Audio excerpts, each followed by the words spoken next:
কেন্দ্রীয় বাইতুল মুজাহিদ মসজিদের সকল মুসল্লিন কিরাম, দিনদার পরেশগার ভাই হাজির আমার, আজকের পবিত্র জুমার দিন জুমার আলোচনার শুরুতে জানাই আন্তরিক সালাম। আসসালামু আলাইকুম ওয়া রাহমাতুল্লাহি ওয়া বারাকাতুহু। মহান আল্লাহ সুবহানাহু ওয়া তাআলা দরবারে আমরা লাখ কোটি শুকরিয়া ও সুজুদ আদায় করছি, যে মহান মালিক আমাদেরকে পবিত্র জিলকদ মাসে জুমার নামাজ আদায় করার তৌফিক ইনায়াত করেছেন। সেই মালিকের দরবারে, সেই স্রষ্টার দরবারে আমরা অবনত মস্তকে সকলেই অন্তরের স্তর থেকে বলছি আলহামদুলিল্লাহ। রব্বানা লাকাল হামদ হামদান কাসীরান তাইয়িবান মুবারাকান ফীহি।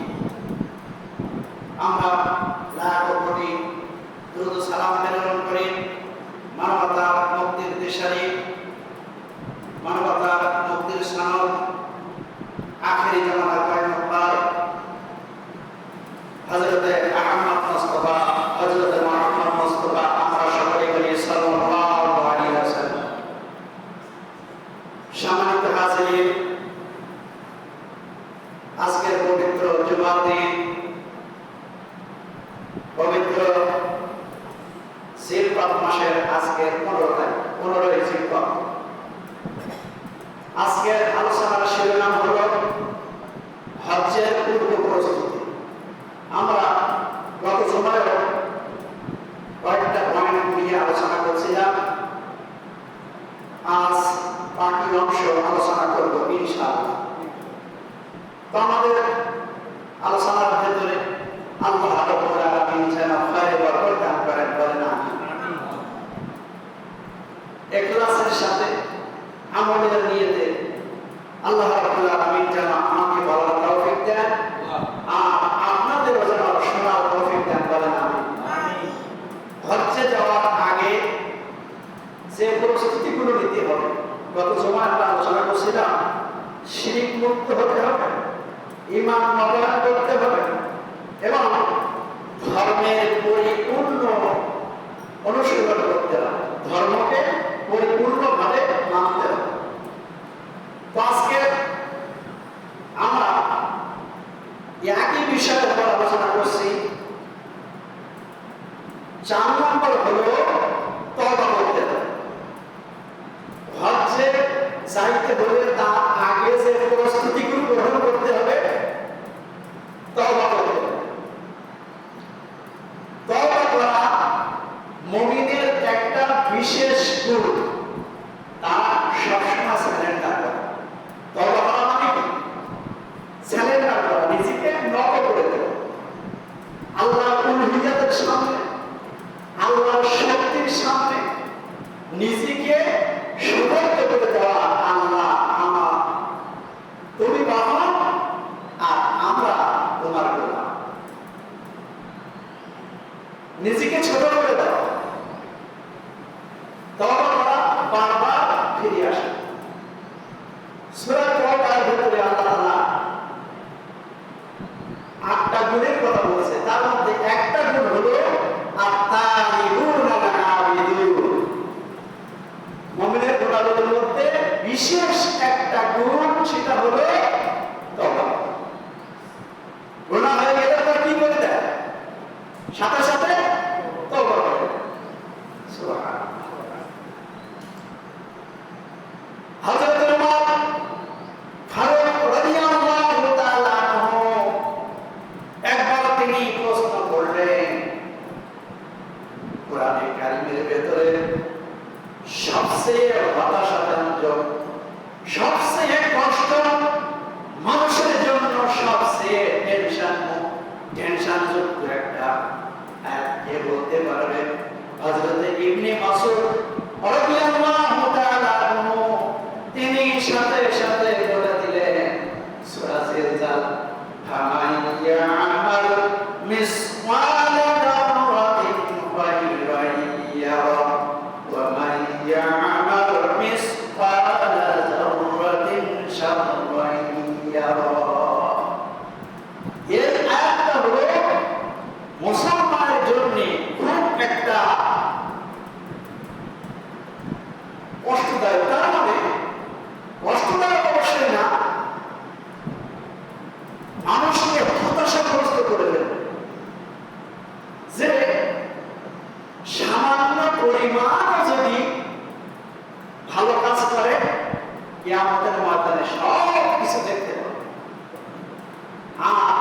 একেবারে তিল পরিমাণে সামান্য সামান্য একটা সরিষাকে 70 ভাগ করলে আর কিছু থাকে।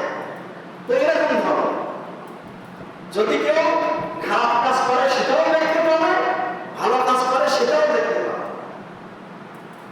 এখন এটা আমল নামা পাওয়ার পরে মানুষ হতাশ হয়ে যায়, মানই হাজার কিতাব, এ আবার কেমন কিতাব, ছোট একটু ভালো কাজ করেছি তাও আছে, ছোট একটু খারাপ কাজ করছি তাও আছে, সব কিছু লিপিবদ্ধ করছে আল্লাহ। হযরত ওমর ফারুক রাদিয়াল্লাহু তাআলা আনহু এবার তিনি আবার প্রশ্ন করছেন সাহাবীদেরকে, আমার সাহাবীরা কোরআনে কারীমের ভিতরে সবচেয়ে আশাব্যঞ্জক মুমিনের জন্য একটা আয়াত কে বলতে পারবে?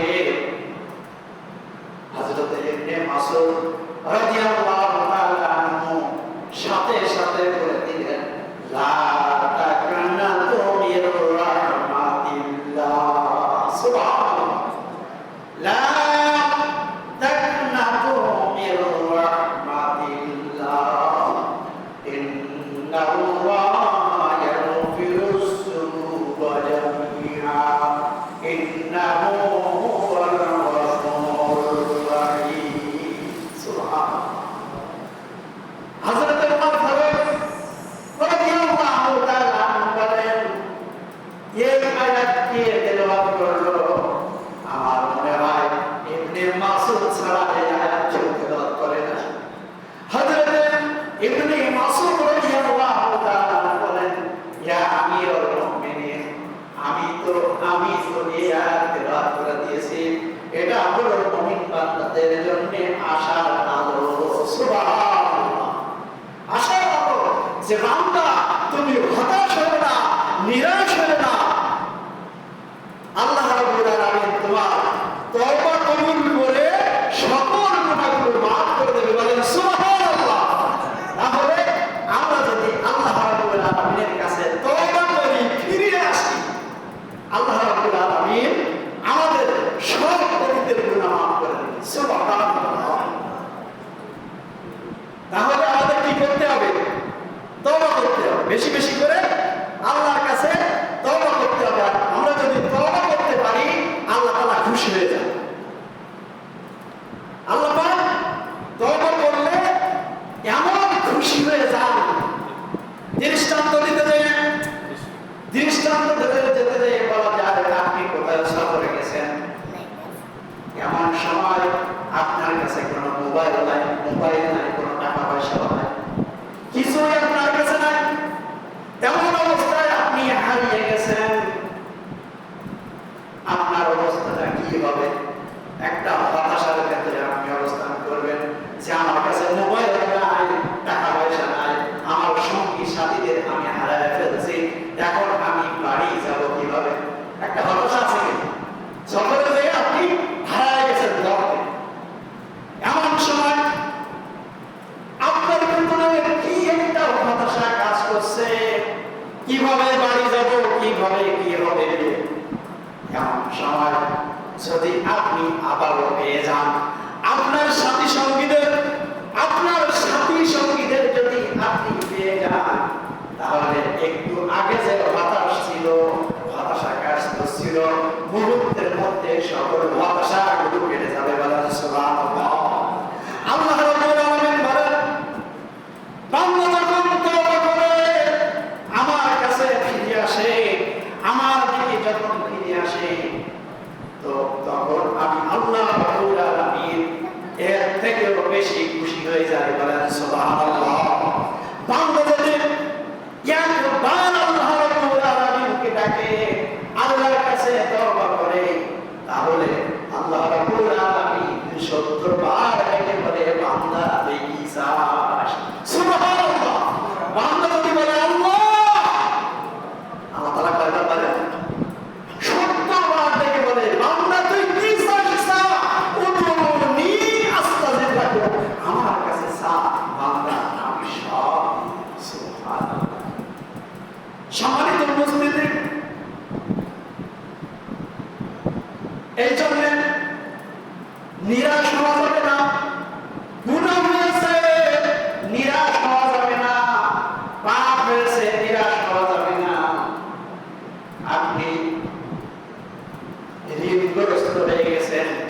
করা যাবে না, কোনো ব্যাপার নিয়ে টেনশন করা যাবে না। আল্লাহ রাব্বুল আলামিনের কাছে বলেন, আল্লাহ রাব্বুল আলামিন আপনার সকল দুশ্চিন্তা দূর করে দিবে। সুবহানাল্লাহ। আপনি তওবা করেন, তওবা করে আল্লাহর দিকে ফিরে আসেন, তাহলে আপনার যত সমস্যা আছে সকল সমস্যা আল্লাহর পক্ষ থেকে পুরো হয়ে যাবে। এবার আহমদ ইবনে হাম্বল একজনকে দেখলেন, তিনি সবসময় ইস্তেগফার করছে, তওবা করছে, প্রতিটা কাজ করে আর বলে আস্তাগফিরুল্লাহ তওবা, আস্তাগফিরুল্লাহ তওবা। তিনি কোন একটা সফরে গেলেন, সফরে যাওয়ার পরে তিনি চিন্তা করলেন এখন কি করা যায়, রাত তো আস্তে আস্তে বাড়ছে, তো কোন একটা মসজিদে আমি ইশার নামাজটা একটু আদায় করি, ইশার নামাজটা একটু আদায় করি।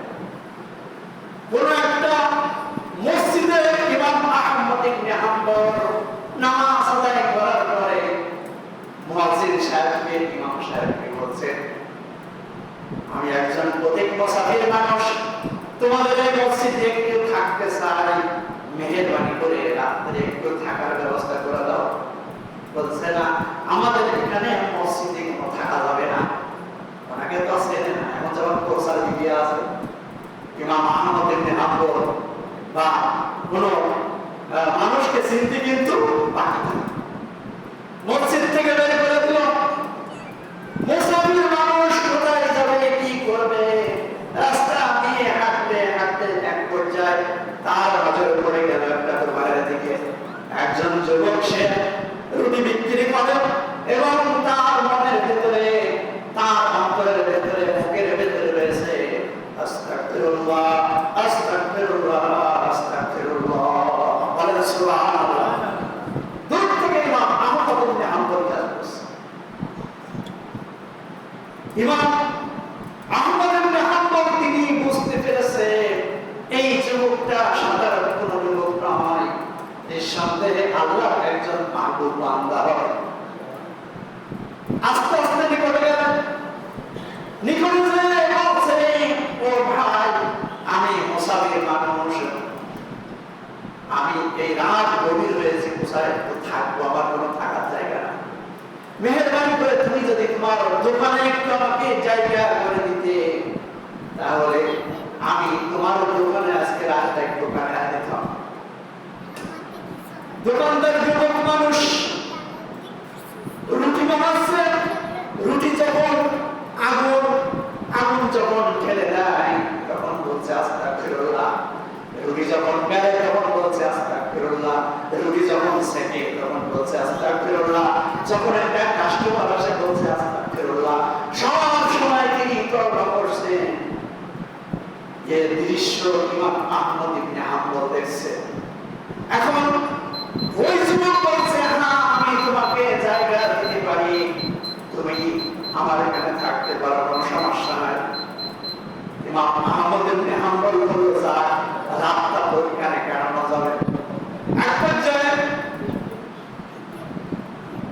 ইমাম আহমদ ইবনে হাম্বল ওই যুবকের কাছে প্রশ্ন করছে, ও যুবক, তোমার এখানে তো আমি রাতটা থাকবো, কিন্তু যে তুমি প্রতিটা কাজের ভেতরে আস্তাগফিরুল্লাহ, আস্তাগফিরুল্লাহ বলছো, এর কারণে এটা আমাকে একটু খুলে বলো। ওই যুবক আল্লাহর বান্দা ইমাম আহমদ ইবনে হাম্বলকে বলছেন, আপনাকে আমি চিনি না, অপটিক মুসাফির মানুষ, আমি দীর্ঘদিন যাবত তওবা করতেছি, আস্তাগফিরুল্লাহ আমল করতেছি, যার কারণে আমার জীবনে কোনো অভাব আল্লাহ থাকে না। সুবহানাল্লাহ। আমার জীবনে যতগুলো অভাব আছে, এই আস্তাগফিরুল্লাহ তওবা আমল করার কারণে আল্লাহ সব দোয়া কবুল করে নিয়েছে। সুবহানাল্লাহ। আমি আমার জীবনে যতগুলো দোয়া করেছি এই পর্যন্ত সকল দোয়াগুলো আল্লাহ রাব্বুল আলামিন কবুল করে নিয়েছেন। আমি একজন মুস্তাজাবুদ